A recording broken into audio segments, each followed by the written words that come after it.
no?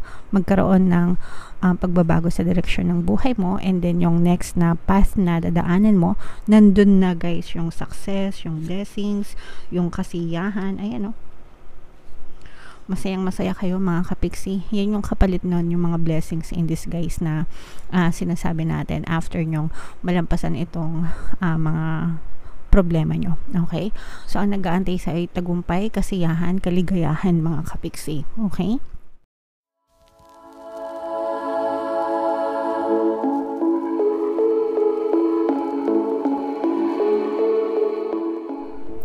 Hello guys, hello Aquarius, welcome back to Pinay Pixie Tarot.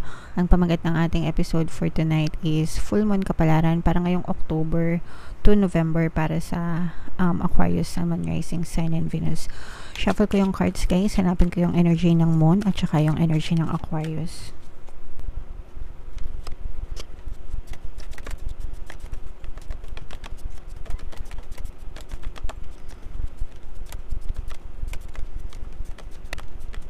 So, ito yung Moon energy mga kapisitos. Ito naman yung energy ng Aquarius. Konti lang yung cards na natira, kaya baka kumuha pa tayo. Combination guys ng positive and negative energy. General reading lang. Excuse me. Pwede mag-resonate, pwedeng hindi. Yung full moon ngayong October mga kapiksi ay sa October 28. Tapos yung next na full moon naman guys ay sa November 27. So, ang reading na to ay para sa period na yan. And, ang pangalan ng ating full moon ngayon ay Hunter's Moon, mga kapiksi. Wow. Alright. So, Aquarius, no, kayo ay represent ng Queen of Wands sa ating spread. Mayroon din tayong presence ng water sign dito, Cancer, Pisces, o Scorpio. For some of you, you may be dealing with the person na may water sign or maaring may ganyan kayo element sa inyong natal chart. For some of you guys, no, nakaka-experience kayo ng problema, challenges right now, pero itong problema nito, ito yung blessing in disguise. Kasi pagkatapos nitong problema na to, parang ano to guys, no, nagkakaroon ng divine intervention. Ibig sabihin, nakikialam yung mga spirits sa sitwasyon ng buhay mo para maidala ka sa tamang landas ng iyong buhay. Kaya tayo nagkakaroon ng blessing in disguise kasi parang akala natin problema, pero pag lampasan natin yung problem, nire-redirect kasi tayo. Okay? Kaya nagkakaroon ng blessing in disguise. Nire-redirect tayo ni universe sa tamang daan. Okay?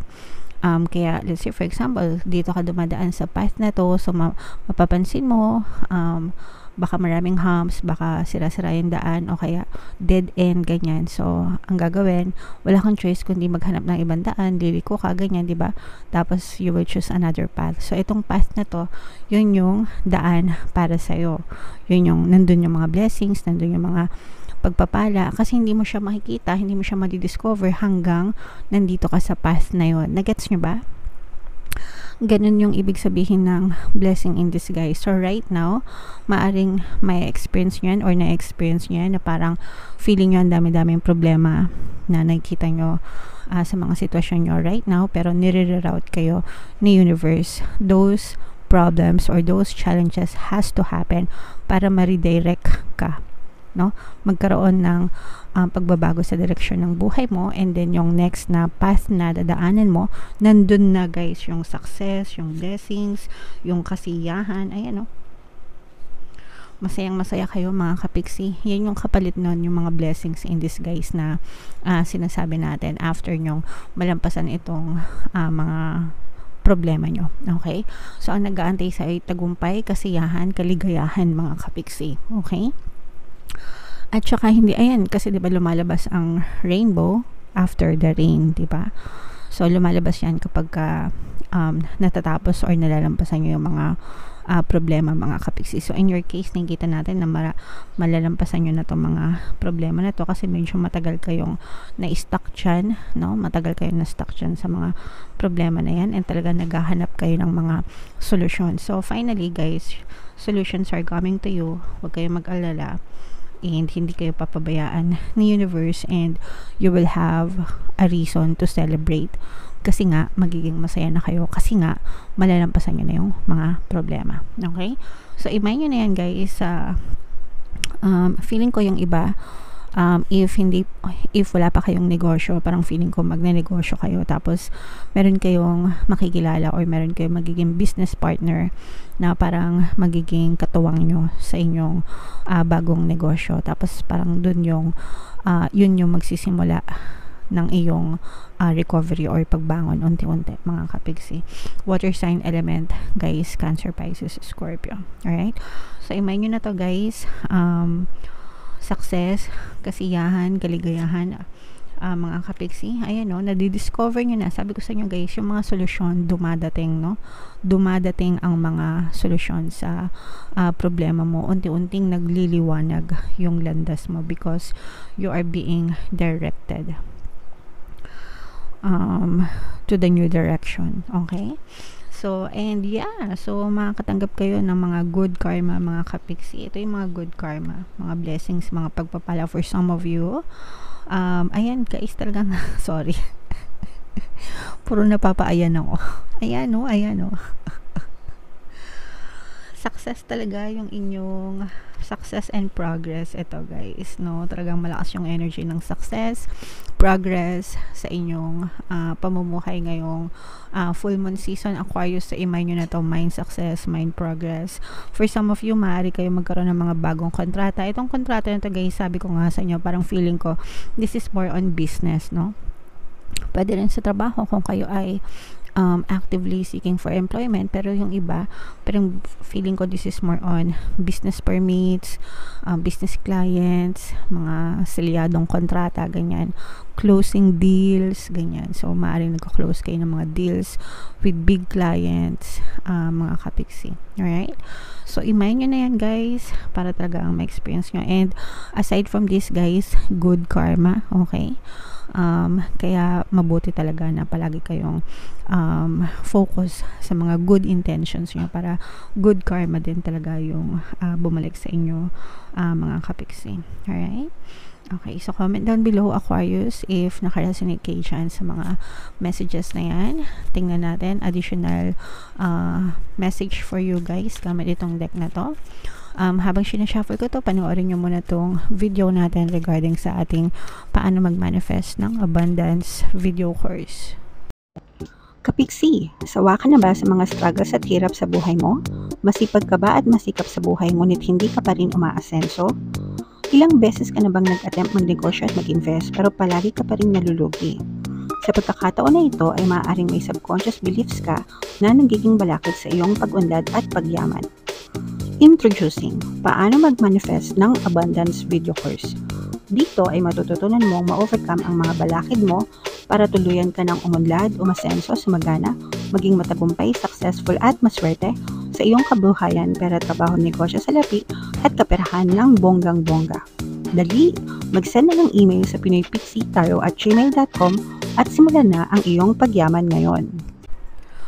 Alright, so gusto mo bang yumaman, umunlad at umasenso ng bonggang-bongga, kapiksi? Kung gusto mong yumaman, umunlad at umasenso ng bongga, mag-avail ka na ng course, guys, kasi sobrang ganda talaga niyan. And good news, no, kasi magbibigay ako ng 10% discount, guys.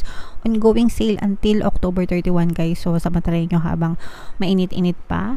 And meron din tayong email coaching, guys. Manifest your desires using the law of attraction. If meron kayo mga specific na gusto nyong i-manifest, pwedeng love and relationship, pwedeng money or career, pwede kayo magpabook ng email coaching session with me. Mag-send lang kayo ng email sa pinoypixitaro@gmail.com. So, ito yung message for you guys. A time to give rather than take. So, ito yung madalas na natitake for granted ng mga tao. Yung hindi sila nag-share. Sometimes wala talaga kasing masishare, 'di ba? Yun yung sinasabi ng ibang tao. Paano pa ako mag-share? Sa akin lang, kulang na kulang pa. So, yung pag-share ng blessings, guys, hindi naman yan sa pera-pera lang, no? Yung pagkakawang gawa, kahit ano, pwedeng labor, 'di ba? Pwedeng panalangin, prayers, ganyan, pwedeng pagpapakita ng TLC, tender love and care. So, hindi siya limited naman sa pera lang, mga kapiksi. So, if there's in any way na you can give, kahit yung mga, 'di ba, old clothes, yun yung usual old clothes, old toys, old books sa mga bata, 'di ba? If there's in any way na makapag-share tayo ng blessings to others, hindi nyo alam kung ano yung epekto niyan pagbalik sa inyo, kasi doble yung epekto, doble, triple, 10 beses ang balik niyan sa inyo mga kapiksi. Alright? So, if there's a way na makatulong kayo sa ibang tao, kasi kayo din, 'di ba? Gusto niyo rin na natutulungan din kayo. So, how much, 'di ba? It would mean to other people if tayo makatulong din sa kanila, 'di ba? So, for some of you guys, recommit to healthy morning and evening routines, no? It's the best time. Now is the time. Now is the time for you to take care of your health, mga kapiksi. So, healthy body, healthy mind, healthy mind, healthy body. Okay? So, yung pagkain natin, yung mga galawan natin, ganyan. Even yung iniisip natin mentally, dapat palaging healthy, mga kapiksi. Alright? Kasi malaking bagay yung maitutulong yan. Gradual improvements are coming, mga kapiksi. Pag sinabing gradual improvements, mga maliliit na improvement, no? May experience nyo yan, guys. Kasi nakita natin yan dito sa inyong spread. Yan. Movement ito eh. Movement ito, improvement ito, success, improvement, progress. Okay? So, may experience nyo yan na unti-unti gradual. Kaya gradual, ibig sabihin unti-unti. Unti-unti nag-i-improve yung inyong pamumuhay. So, imagine nyo yan, mga kapiksi. Improvement, okay? Pay attention to the detail if you want success. Kung gusto mo magtagumpay, assess your life, mga kapiksi. Pay attention to the details na nangyayari sa paligid mo. So, if you are seeing something na ayaw mo, ibig sabihin nakafocus yung attention mo doon. Kaya siya nagre-reflect sa yung 3D. So, if you don't want it, ignore it. Okay? And then refocus your attention dun sa desire mo. Be of service to others. Yan, yung sinasabi ko. Be of service to others. And love and money will follow. Yung pera, susunod yan. Pero if you're really helping other people, talagang yung balik niyan sa inyo, sabi ko sa inyo, iba yung balik niyan. As in, 10 beses na bonggang-bongga. And just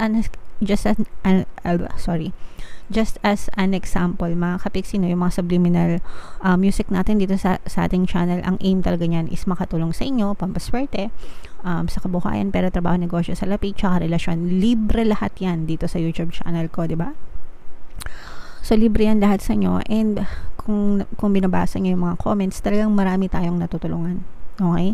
Maraming natutulungan yung mga subliminals ko. And as a consequence, talagang bumabalik yung blessings. Okay? Because I openly help, no? Kung gusto nilang umasenso, umunlad, makinig lang sila. It's already my way of helping them. Okay? Alright. Yeah. And if you have a person in mind right now, mga kapiksi, yung tao na yon reliable. As in, masasandalan mo siya. Alright? So, yeah. Super ganda ng iyong mensahe, Aquarius. Comment down below, guys, if naka-resonate kayo and yung pinapamain ko, imain nyo na. Ito yung ating 2024 kapalaran, guys. Kung hindi nyo pa napapanood, panoorin nyo na. Super nice, super ganda. And ito naman yung ating success stories ng paano mag-manifest ng abundance video course. Thank you for liking, sharing, and subscribing, mga kapiksi, and see you again next time. I love you all, guys. Have a nice day. Bye-bye.